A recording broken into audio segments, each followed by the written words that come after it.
بسم اللہ الرحمن الرحیم۔ یکے الصالحاں بخواب دید بادشاہ را در بہشت و پارسائے را در دوزخ، پرسید کہ موجب درجات این چیست و سبب درکات آنچه کہ مردم بخلاف عامی پنداشتند۔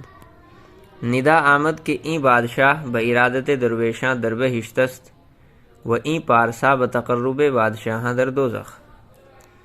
نیک لوگوں میں سے ایک نیک شخص نے خواب کے اندر بادشاہ کو بہشت میں یعنی جنت میں دیکھا اور ایک درویش کو دوزخ میں دیکھا۔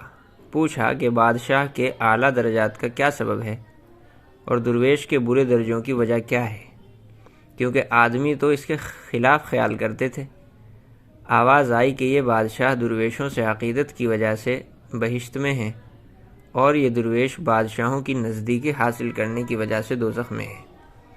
اس حکایت سے یہ بات معلوم ہوئی کہ بادشاہوں کے واسطے اللہ والوں سے محبت اور عقیدت رکھنا نجات اور بلندی درجات کا سبب ہوا، اور فقیروں کے واسطے بادشاہوں کی ہم نشینی اور مصاحبت باعث بربادی ہے۔